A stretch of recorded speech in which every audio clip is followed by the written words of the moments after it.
bit of a warning before we start with the quotients of vector spaces.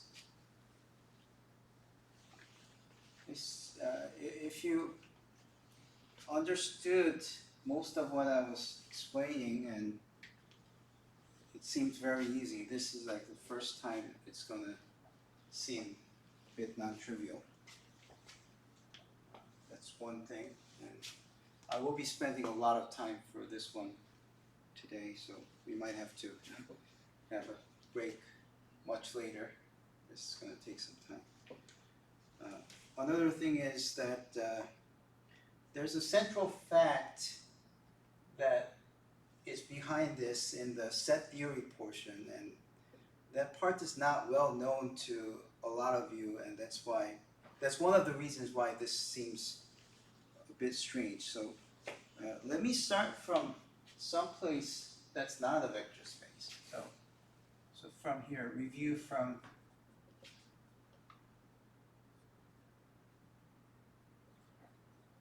set theory.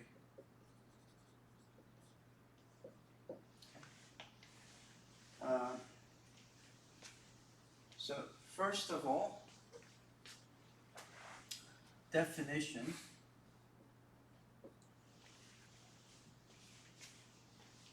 For a set A,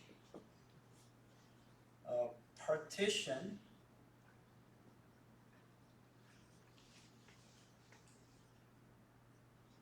of A is a set of subsets U1 through UN, and just for simplification, let's just say we only want finitely many subsets. Each of these could be infinitely large, so A could be infinite set, U1 through UN could be infinite subsets. But if I allow this to be infinitely many, then the indices become messy. Although definitely you can do that. I'll just simplify it, like make it like that, such that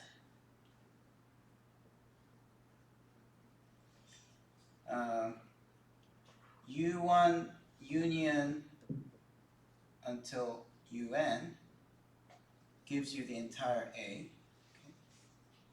And UI intersection UJ is the null set if I and J are different. So that's what a partition is.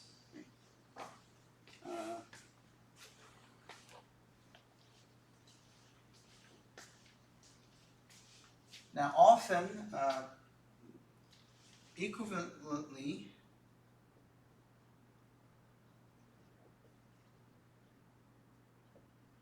we have two properties that you can say that's equivalent to what we just said. For all x in A,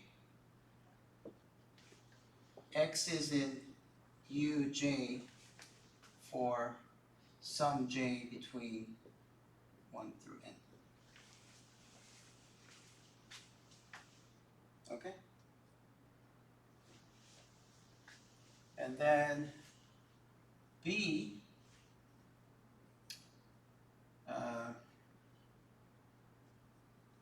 if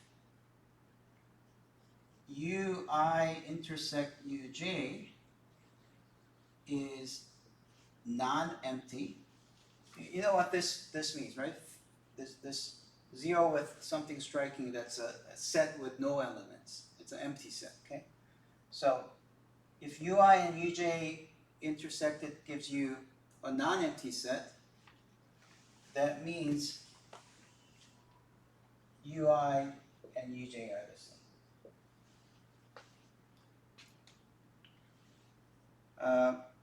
Actually, this equivalent condition is much better than this one because you can drop the indices and then you don't have to talk about finitely many at all, okay?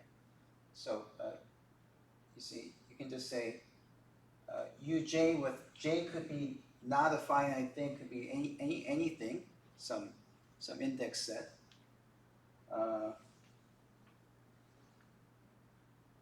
And this taking all of them and unioning all of these will make up entire A the same thing as this, right? Anything in A belongs to one of the subsets, right? And this second condition is saying that either if you take two things from partition set P of subsets, right? P, then if you take any two sets in P, they are either completely disjoint, or if they share something, they have to be completely equal. Okay? That's what a partition should mean, right?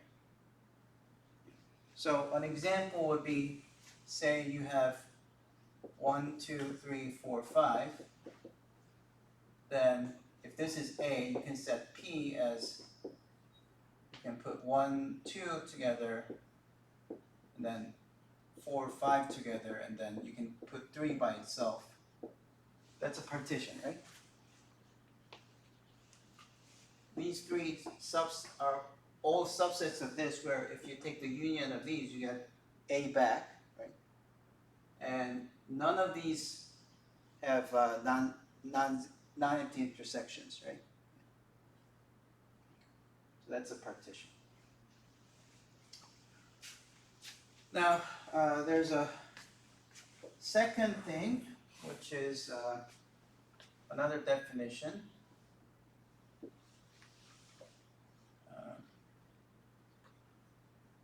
An equivalence relation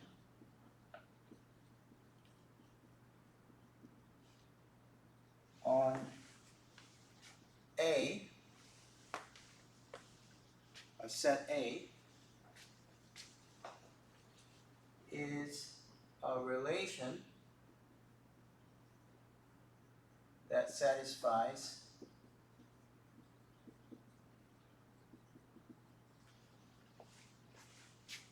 first reflexive, and that means anything is related to itself. B, symmetric,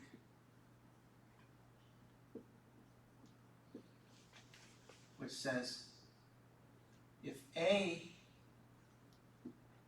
is related to B, then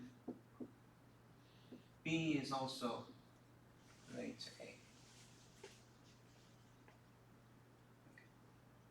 And vice versa.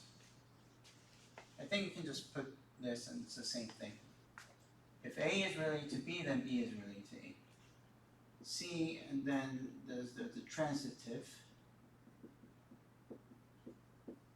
which says if A is related to B and B is related to C, then A is related to C. Relationships that satisfy all these three is known as an equivalence relation. Now this notion of equivalence relation really comes from the equal sign. We know that A is always equal to A, and if A is equal to B, then B is also equal to A. And if A is equal to B and B is equal to C, then A is equal to C. So those are the three properties that you can think of in terms of equal signs, but it's a bit more general than just equal signs, because there's some notion of equivalence in other contexts. So let's say in geometry, similar triangles. Any triangle is similar to itself, true or false? Right? Two triangles are similar if they have the same interior angles, right? They can have different sizes, but if their angles are exactly the same, then you can resize this one triangle to make the other triangle, right? Yeah. So any triangle is automatically similar to itself. If one triangle is similar to another triangle B, then that triangle B would be similar to the original triangle A, right? And if A is similar to B and B is similar to C, then A would be similar to C, right? So similar triangles are another example of such.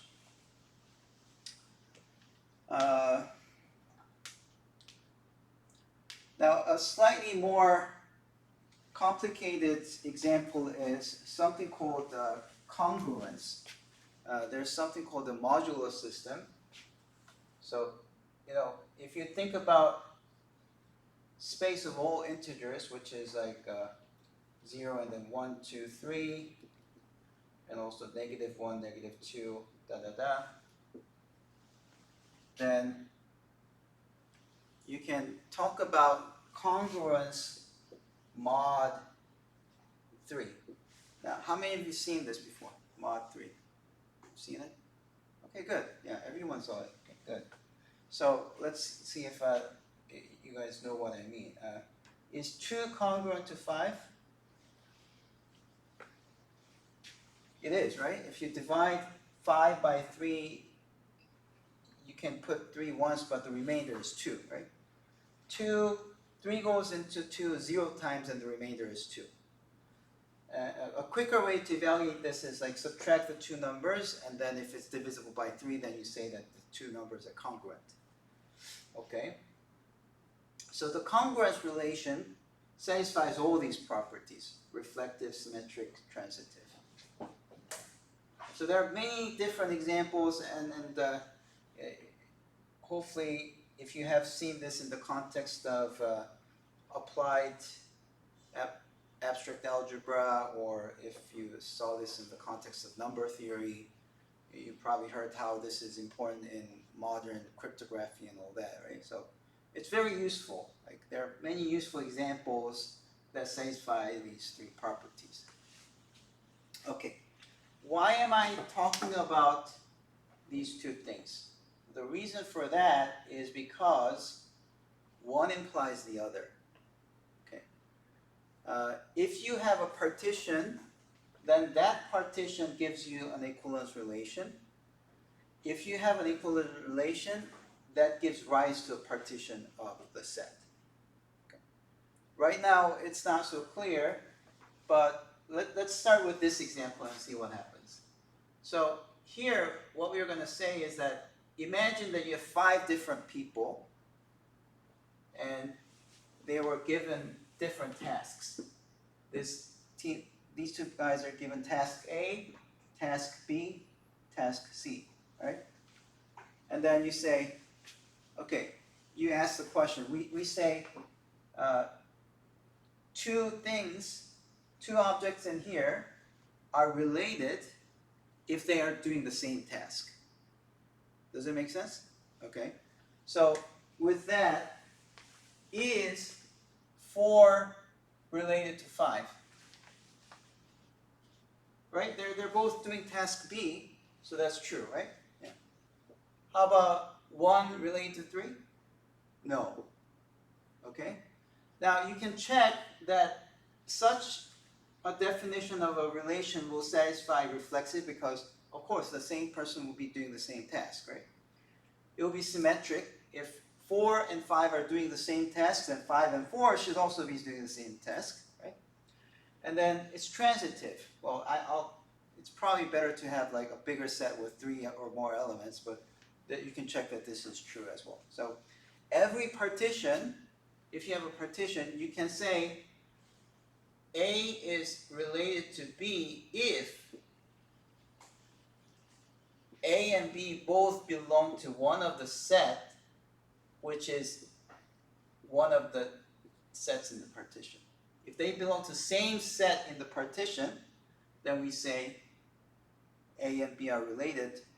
That immediately will satisfy all of these properties. Therefore, if you have a partition, then you have an equivalence relation. Is that good? Partition gives you an equivalence relation.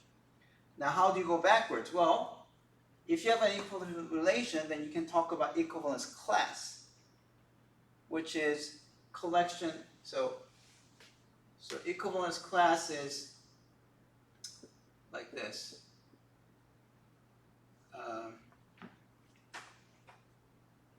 So let's say EX is all the y such that y is equivalent to x. Okay? And then if you define P as set of E of x, where x is like all the elements in A, then this gives you a partition. Okay? You recover that. So in this example, what's an equivalence class of 2? And often people write 2 bar to talk about the equivalence class of 2. What's in 2? Well, we already know that 2 is in there, 5 is in there, what else? 8. Another, add 3. Every time you add 3, you get that, right? 11, so on. You can also go negative by subtracting 3. So you also have -1, -4, -7. This set is the equivalence class of 2, right? And it has many other names too. This could be also known as equivalence class of 5, right? It could also be called the equivalence class of -7, +11, right? They all give you the same subset, and if you choose P to be the equivalence class, the set of equivalence classes of 0, 1, and 2, these 3 are going to be, you can collect all of the elements in here to give you the entire integers, set of integers, right? And these 3 are all disjoint, right? So you can see that the equivalence relation mod 3 gives rise to equivalence classes, which is going to be a partition of a given set. Is that good? Yeah. So you have to know this relationship between them. Now, the proof for this, that one implies the other, is given in any set theory book. So I hope if this was, how many of you seen this before? Let me see. Okay, 3, like half, a little more than half. Okay, so some of you have seen this before, some of you haven't. If you haven't seen them, you should definitely go back and review this in the set theory. Okay. With this in mind,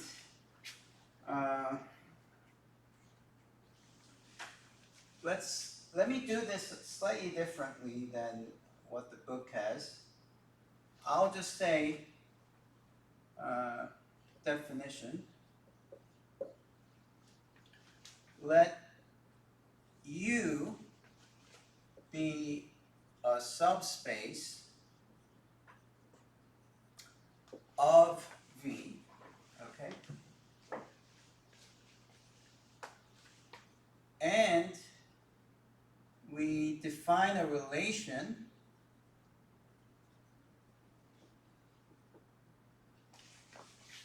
on V as follows. We say V1 is related to V2 if and only if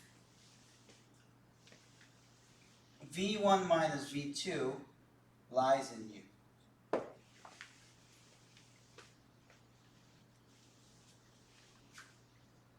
Okay?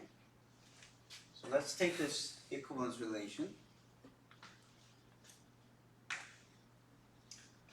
Then I'll write theorem is an equivalence relation.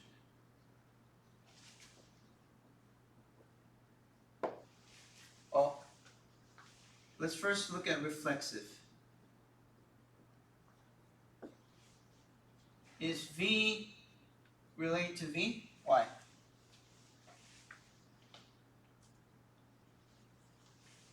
Because what's V minus V? 0. Oh, these are not sets. These are vectors. V1, V2 are vectors. Okay, so V1 and V2 it's a equivalence relation on V. So we say two vectors in V are related if their difference lies in U. Okay, and reflexive is true because if you take any vector and subtract itself, it's 0, and any subspace will have 0 by definition, right? And then symmetry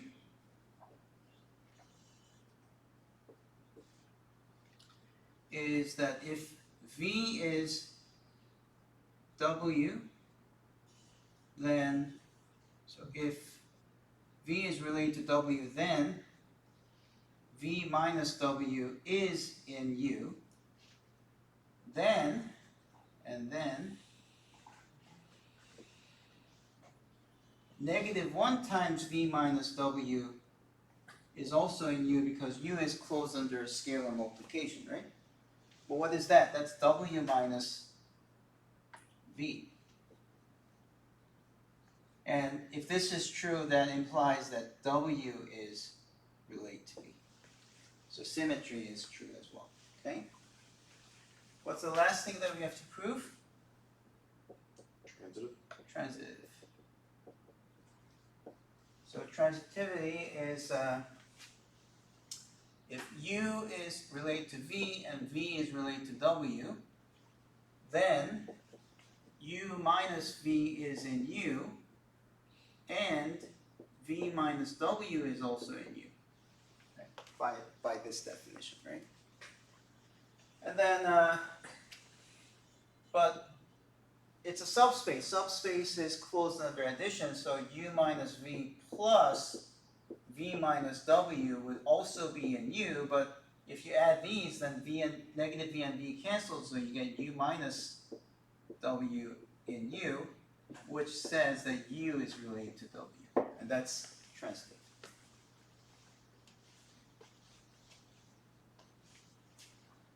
Okay, so what does that mean? That means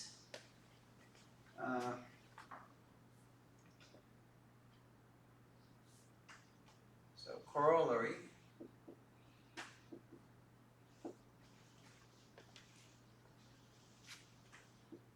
there is a partition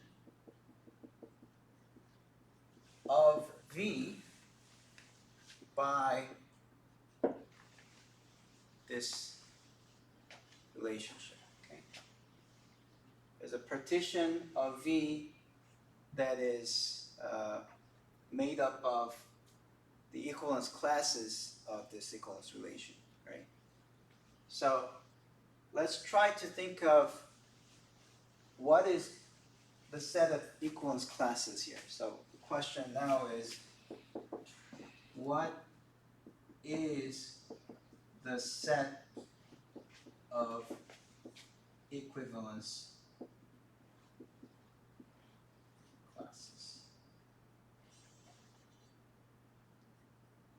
Set of equivalence classes. Well, for a given V, okay, what are we collecting? The equivalence class is any vector in V such that W and V are equivalent, right? Using under this relationship, right? But let's try to rewrite this. What does that mean? That means you're collecting all of the vectors that are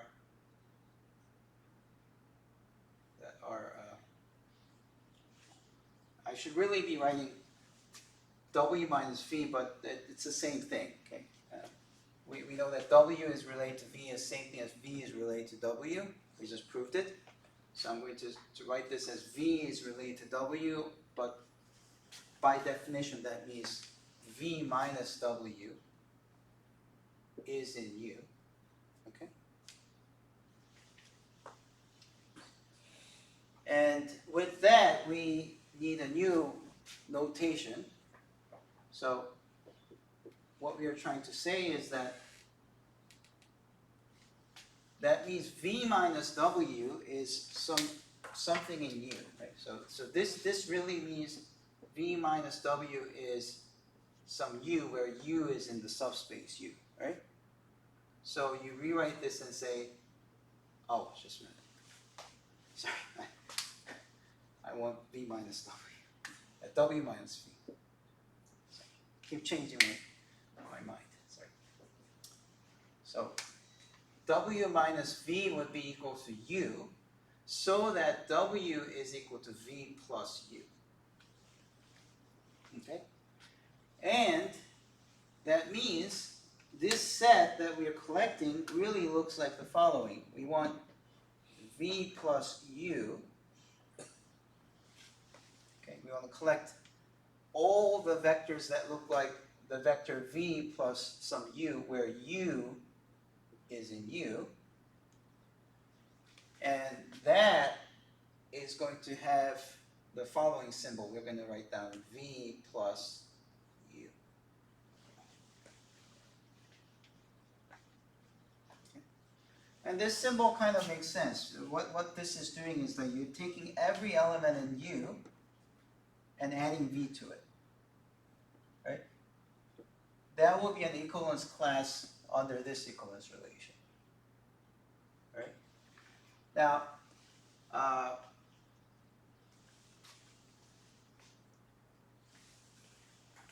here's another definition. So these are the equivalence classes. For each V, you have an equivalence class.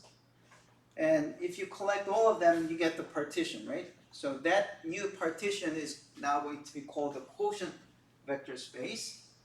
And it's written like this.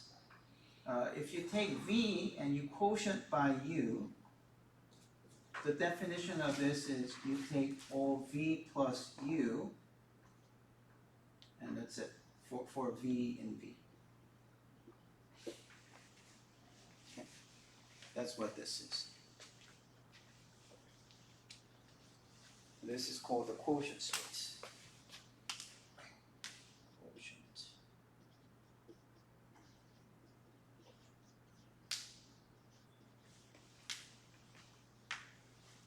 Now, if you later take harder math courses like point set topology, you might sometimes see people writing the quotient like V with an equivalence relation like that. Okay.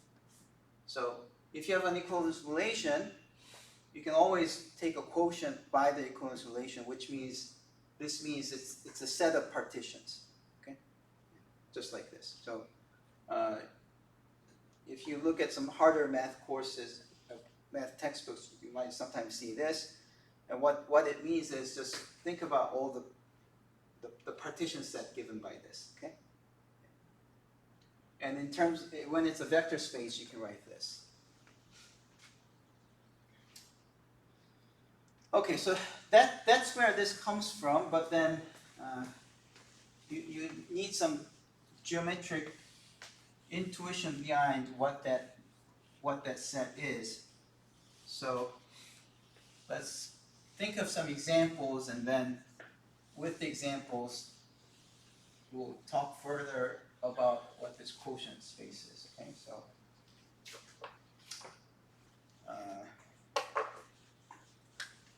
now I'm going to go back to the textbook. 3.81 says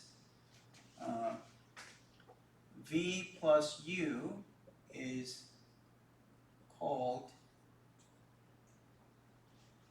a fine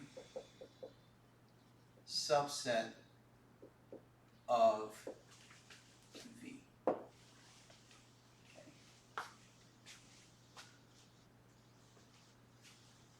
We say V plus U is a an affine subset parallel to U. Now, why is that? Well, let's think of a very simple case where V is just R2 and U is going to be some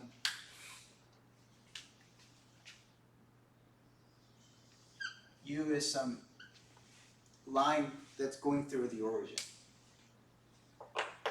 Now, we already learned that any subspace of R2 is either the null space or the whole of R2, or if it's one-dimensional, any one-dimensional subspace of R2 is a line going through the origin. That's what it is, okay? Now, if you have some random vector,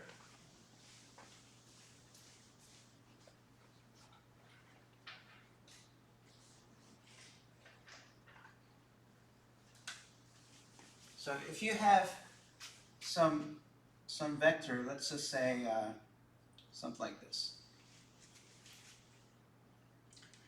then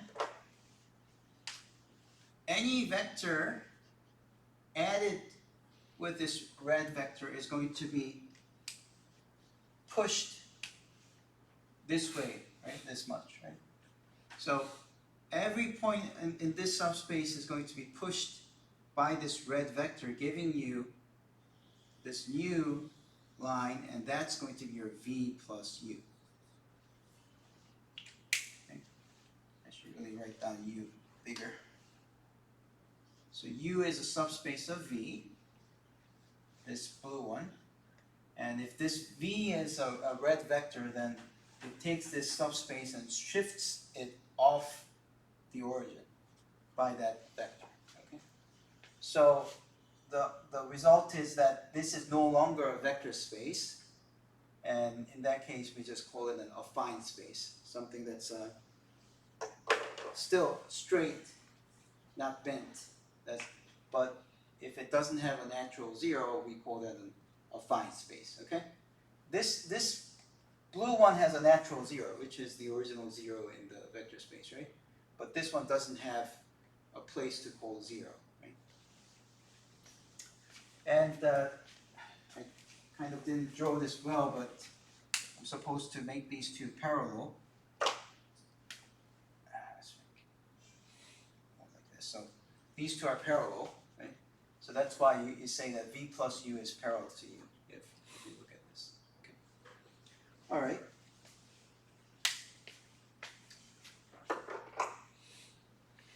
So that's the idea of each individual elements in here. Now, if this blue U is the subspace that we are talking about, and with all these equivalence classes that we just talked about, then what's the partition given by the U? It'll be all the parallel lines, right? So all the parallel lines are going to pass through one unique point on the x-axis, right?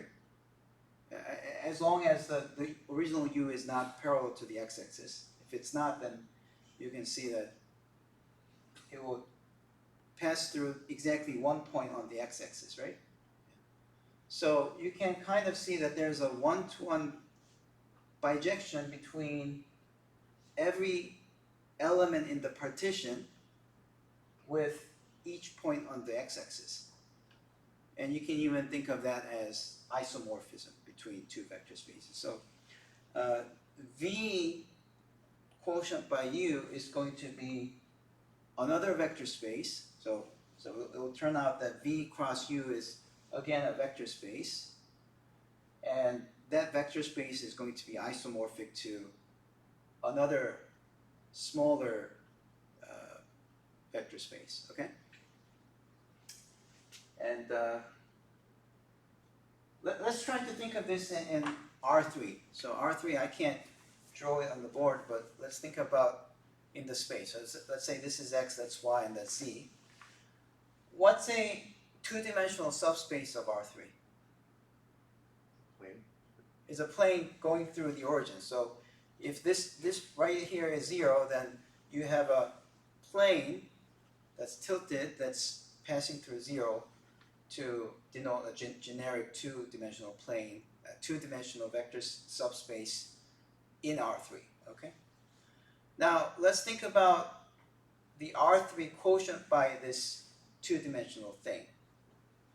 Can you think of one of these affine spaces?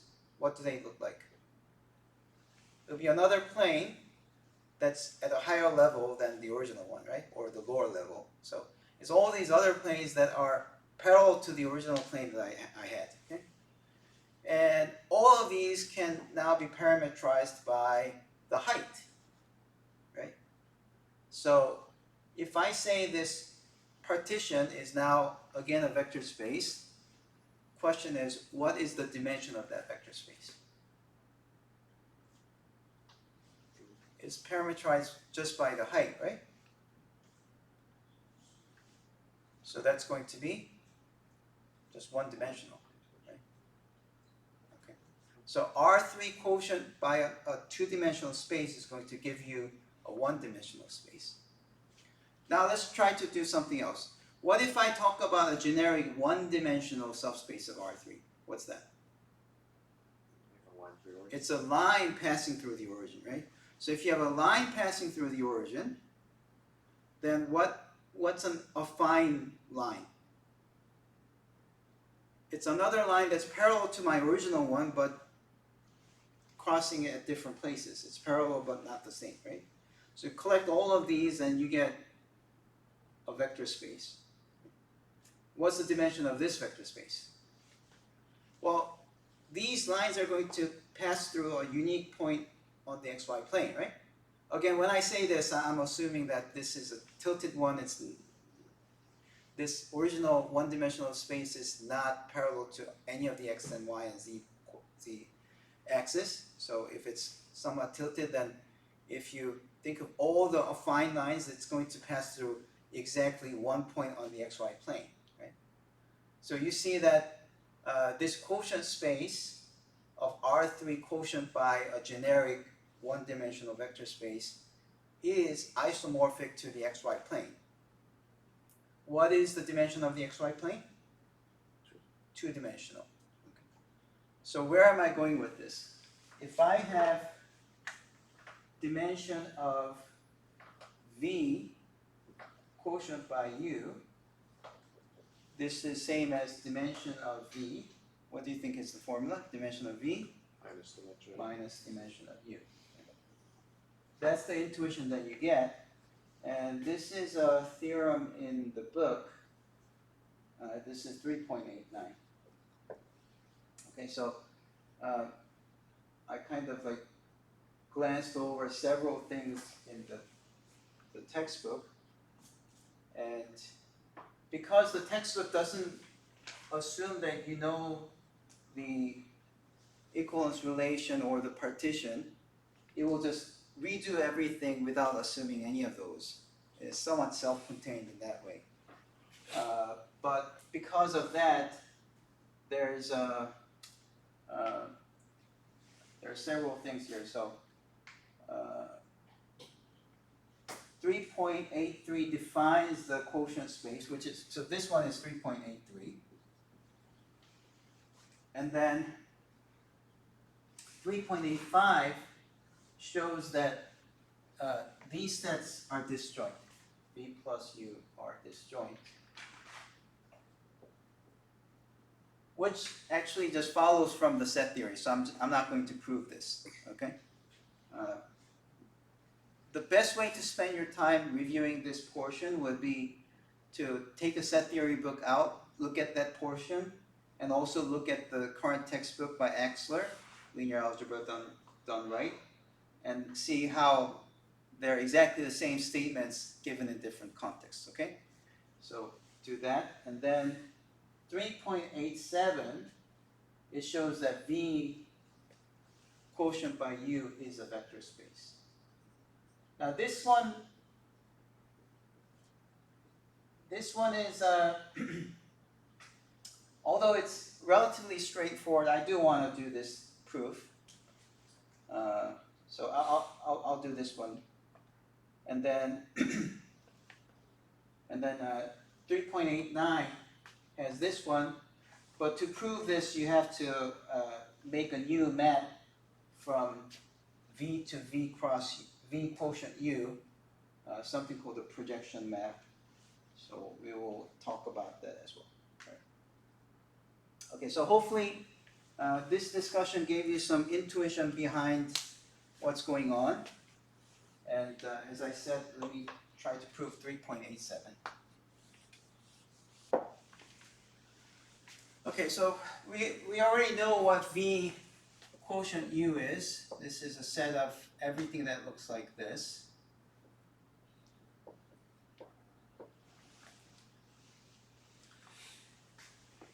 But to be a vector space, you first have to define what an addition and scalar multiplication are, right? So define V plus U plus W plus U as V plus W plus U.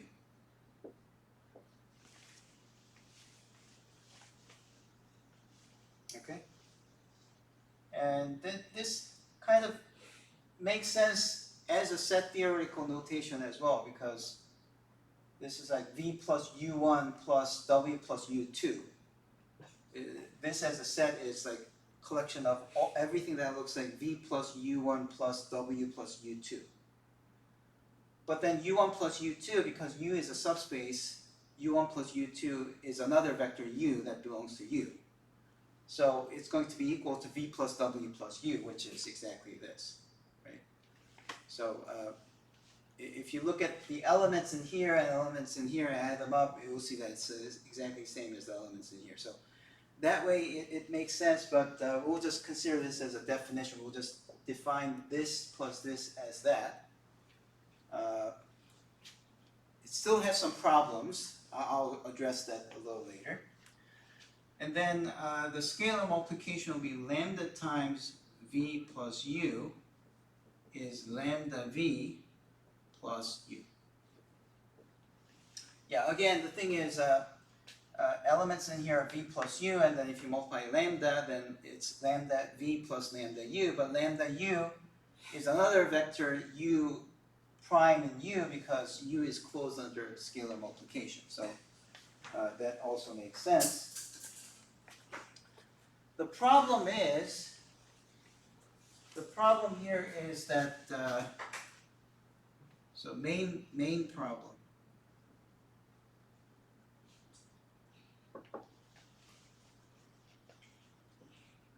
Are the above operations well defined?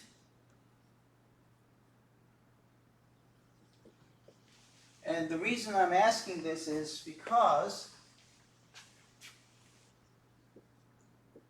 V plus U could be same as V hat plus U, where V and V hat are different vectors. Okay, V and V hat could be the same vector, but it could be a different vector. Okay. For this to happen, what must be true?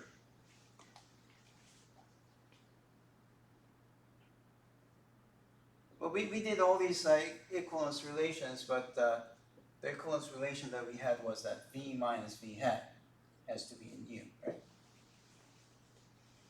That was the equivalence relation that we were talking about, right?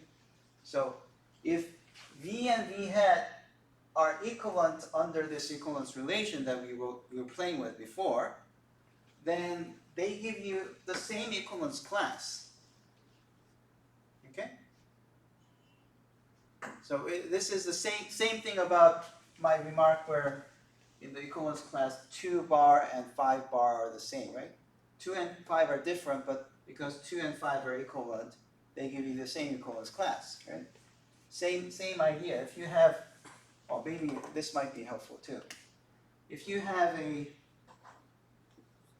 subspace, right?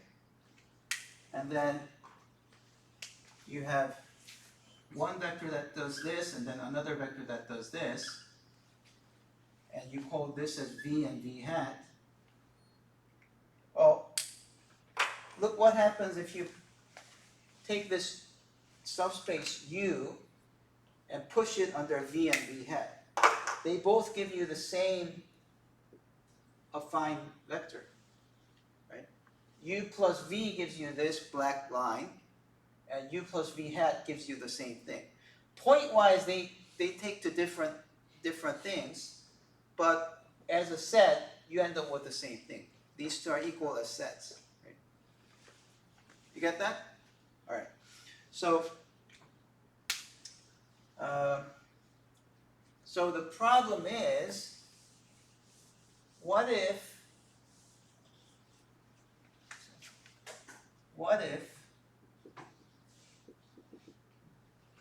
v plus u and v hat plus u are the same, and w plus u and w hat plus u are the same? Now, in my mind, when I'm writing this, in my mind, I'm really talking about v is equivalent to v hat and w is equivalent to w hat. Okay. So, same thing as this. And I'm really saying it then is v plus u plus w plus u same as v hat plus u plus w hat plus u? Is this same? Are these same? The left side and the right side, are they same? And it's a natural question to ask, because how do you know that if you change the representative? So when I say 2 bar and 5 bar, I'm thinking of 2 and 5 as representative of this equivalence class. That's the way I'm thinking of it. So how do you know that addition gives you the same thing if you change the representative for that equivalence class? That's what I'm really saying, okay? So this really needs to be addressed in order to say that those are well defined. Now, if you do check that these are well defined, the rest is like very straightforward. It's just like, see, usually we're saying that to show that something is a vector space, you have to show that the given addition and scalar multiplication satisfies these axioms. That was like the way I explained in the beginning of the semester. But for this one, it's actually not the 8 axioms, verifying those 8 axioms that's the hard part. It's actually verifying that these two operations are well defined. That's the hard part. Once you verify that those are well defined, then everything else just follows. So we're going to skip that part. We're just going to verify that this is well defined. Okay? But look,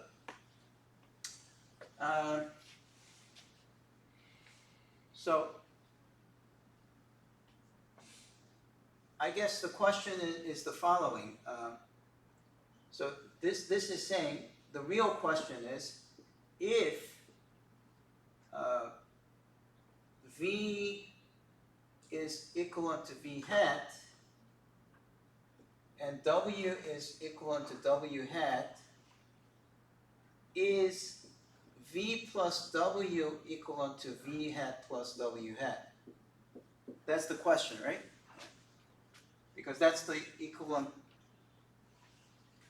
statement for this. But now look what this is saying. This is saying that v minus v hat is in u, and w minus w hat is in u as well, right?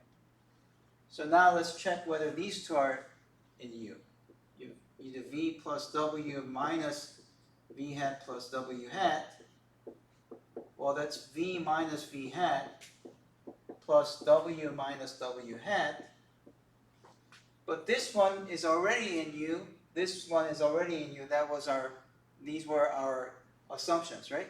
And u is a subspace, so it's closed under addition of 2 vectors. So this is still in u. because U is a subspace, all right? And the same thing, question 2, for the second one to be well defined is if V is equivalent to V hat, is it true? Yes. Is lambda V equivalent to lambda V hat? And again, this one is saying that V minus V hat is in U, and this one is saying that lambda V minus lambda V hat is in U, but that's lambda times V minus V hat, and because U is a subspace, it's closed under scalar multiplication, so that's done. So these two checks out that these definitions are well defined.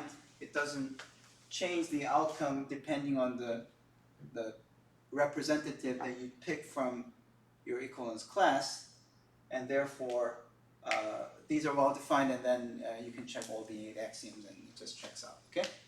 Right.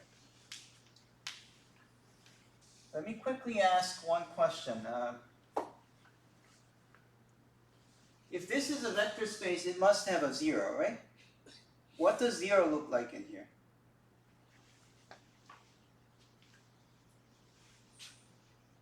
Zero plus U. 0 plus U. Yeah.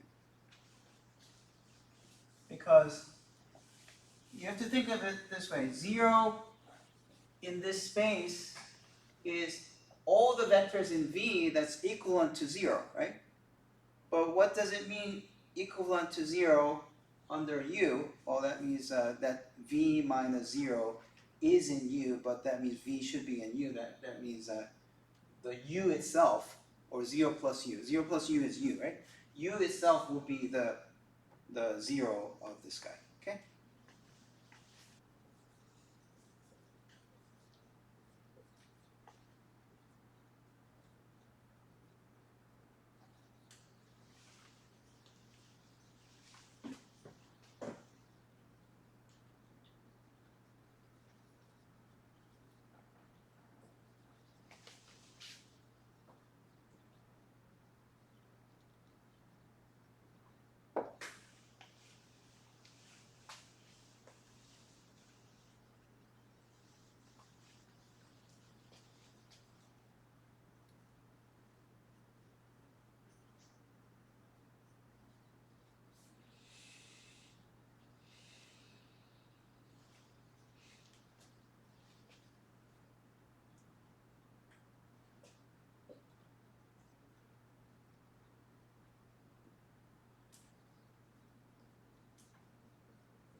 Okay, so if you have a quotient space, if you have a U as a subspace of V, then you can always make a quotient space like this. Then you have a quotient map where it takes every element V in V into V plus U. Remember, items in V quotient U, they all look like this, right? Yeah. With some V as a representative for that equivalence class. Okay. I guess the intuition that I have when I see this is any element looks like this, but I always allow this V to change to another element in V plus U. So you can switch this V to another W plus V, W plus U, or U plus U, some other vector, as long as the difference between those two vectors are in U. Okay. So make sure that you can do that. Then I claim that in this case, null of pi would be U, and pi is surjective. So first of all, let's see what pi of V equal to 0 means. So if V is in the null space, what does pi V equals to 0 mean? It means that v plus u is 0. But what is 0 in v plus v quotient by u? Is 0 plus u, right? Okay. Now, does that mean that v is 0? No. It means what? V is related to 0. Yeah, which is v minus 0 is in u. That's what it means, right? Okay. If v minus 0 is in u, that means v is in u. Now, what that means is that this argument shows that the null of pi is a subset of u, right? Because I took anything in u, anything, so if v is in the null space of pi, then we show that it's in here, right? But then for any u in u, right? U minus 0 is in u as well, right? So that u plus u is 0 plus u. So therefore,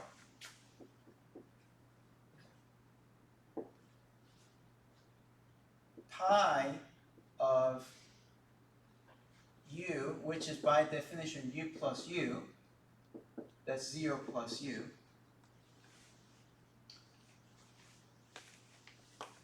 which is the 0 element in this space, okay? So this is the 0 element in v quotient u, right?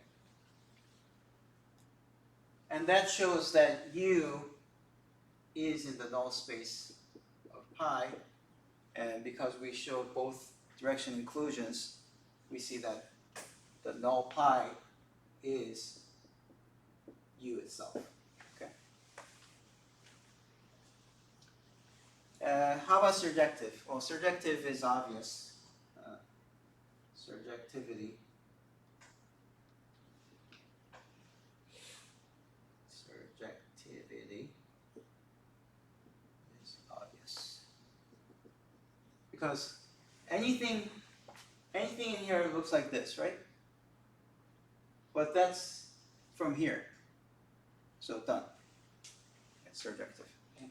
Any element in here looks like this, but that's an image of pi v. So surjectivity is obvious. Then there's an important corollary. Corollary is the dimension thing we talked about already.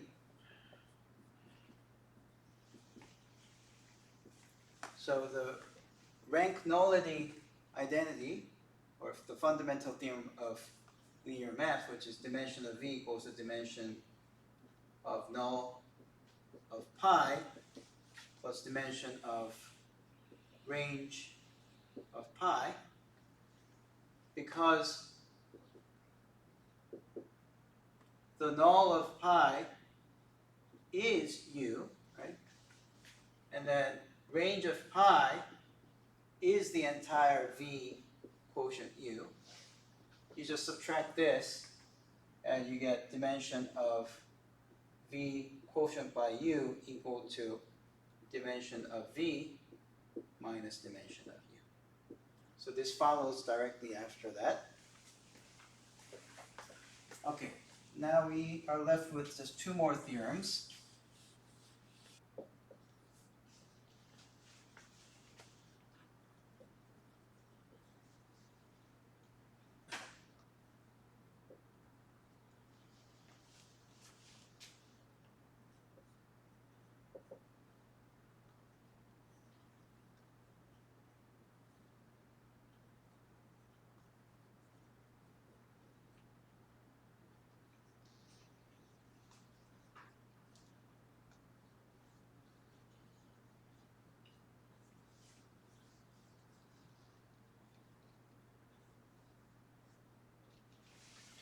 Okay. Another important map is you can take a linear map from two vector spaces v to w and that can give rise to another map from the quotient space to the target W defined as follows. Now we're going to quotient the original V by the null space of T, and that makes sense because we learned that null T is a subspace of V, right? And quotient spaces have elements that look like V plus U, where U is null T, so that's why we're taking elements like this from this vector space, and we send this to T of V.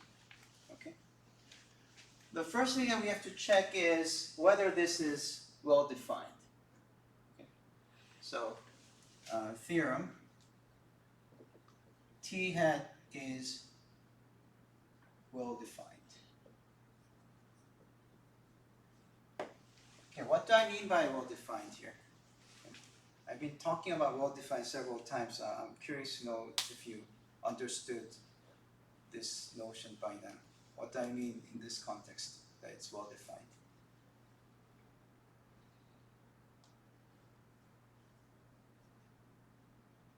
What's the problem with this definition that we are a little afraid of not being defined well?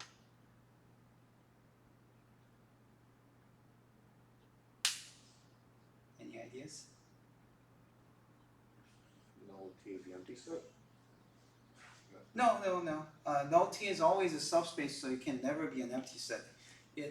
Zero, it can be the trivial vector space, zero. Right. Okay. What kind of problems could happen?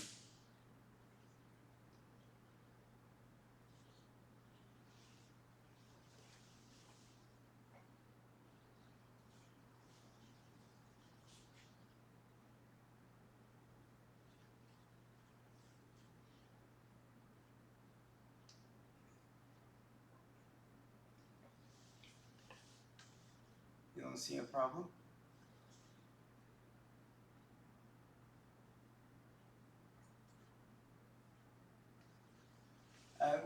When I let me repeat myself again about this. When you see something like this, in your mind, how do you understand this? This V is Vector. it's a vector, but it's also a Element of V. It's an element of equivalent V. to represent the equivalent It's a class. representative of the equivalent set. That's the way you should think, okay? So, is the choice of V unique? No. You can very well choose another vector, and the only requirement is that V minus V hat, if we choose V hat instead of V, V minus V hat has to be in where? In U or null T. Null T in this case. It has to be in the U, and they give you the same exact thing, right? So the reason I'm saying that we need to check if T tilde is well defined is, what if we choose a different representative? How do we know that this result is going to be the same result, right? Now, does that concern reasonable to you, right? Okay, so let's prove that. Proof.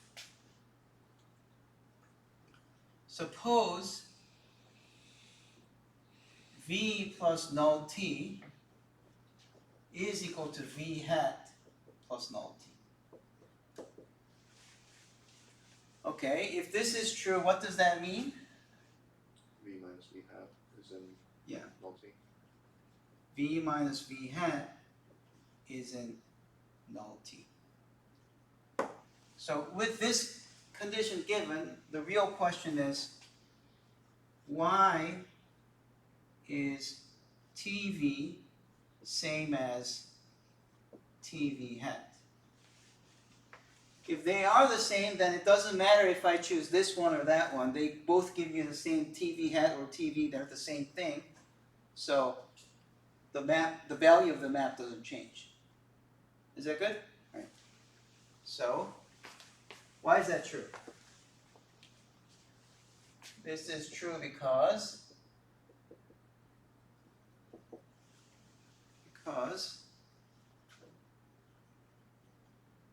TV minus TV hat.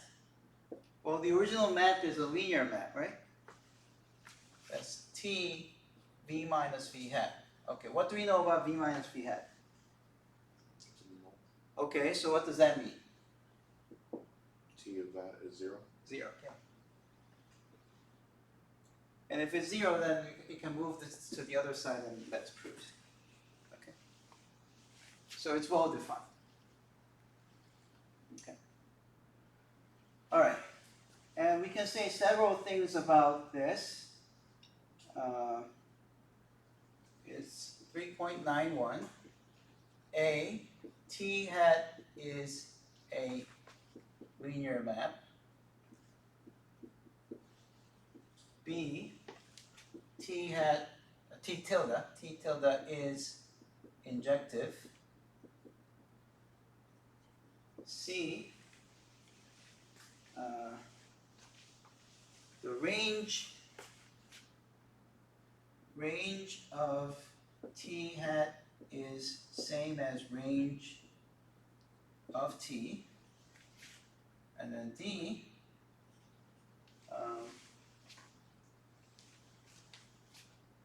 V null T is isomorphic to range of T.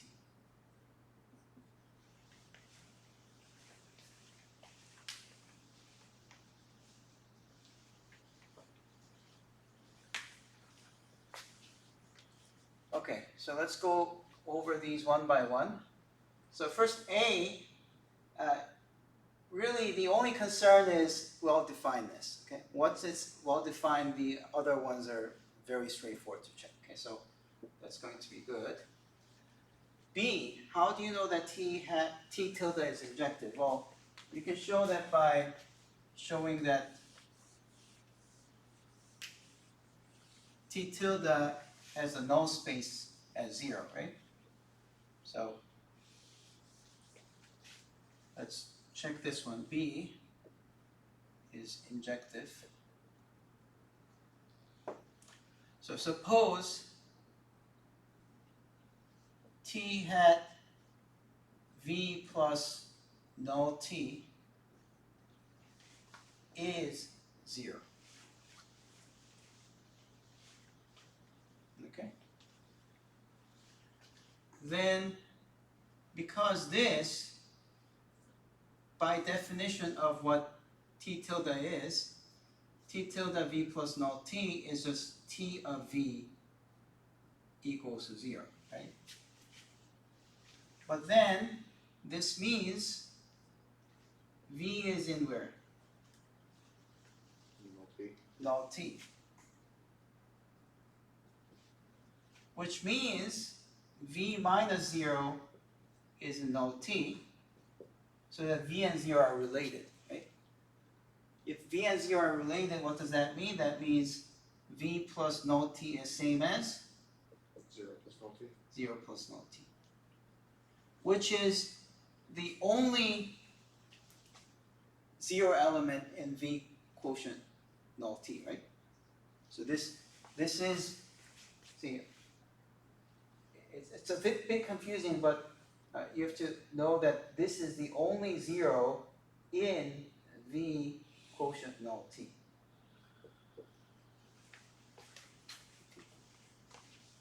So that shows that the null of T tilde, thus null of T tilde is equal to the 0 element, or 0 element V quotient null T, or 0 plus null T, right? So that's injective. So B is done. Range of T hat and T should be the same because of this. Anything in the range, so if you pick anything in the range of T, it will look like this, but that will be the same as T hat of V plus null T. So it's obviously equal. Okay, so that's straightforward. Now here's here's the isomorphism, and the isomorphism is you have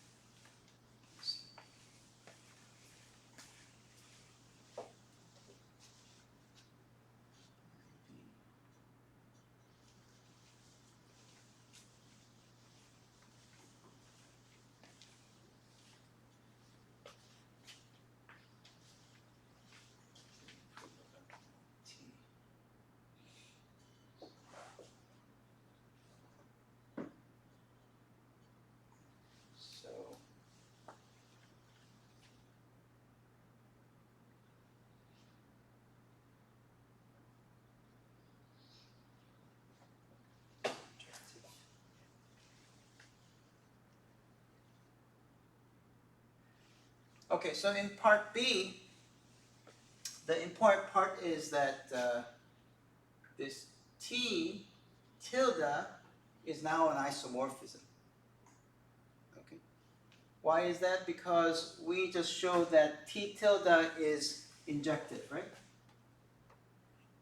But then if you limit T tilde to be from this set to the range of T, because it's the same thing as the range itself, then T hat is now injective and surjective from here to there, right? And we learned that if a linear map is both injective and surjective, then it's an isomorphism. That's a theorem that we showed before. So this just comes naturally from B and C. Okay, so that's that. So D is a corollary of B and C. So B says injective and C says surjective. So this is true. Now, one thing that you should notice is that T is from V to W, there's a T, right? But then there's a map pi that sends V to V quotient null T. Okay? And the map between V null T to W is T hat. T tilde. Okay? So we see that this diagram, we say this diagram commutes if composition of maps, you end up with the same thing. So T of V is same thing as T hat of pi of V. Okay, that's if you have any linear map from V to W, you can factor that map as composition of two maps where one sends it to quotient to the vector space quotient by the null space, and then you send it to there. Because, you know, what is this map again? If you have any V, it sends to V plus null T, right? But if you have V plus null T, that sends to T of V. So that's why this thing works, okay? So that's what we have. And then for any map T, this isomorphism is what's known as a canonical isomorphism. We say if you have any linear map, then V quotient by the null space of T is canonically isomorphic to the range of T. That's another way people say. So all of these you're going to see a lot in abstract algebra. I'm just showing you this because you end up seeing that in abstract algebra a lot. That's all.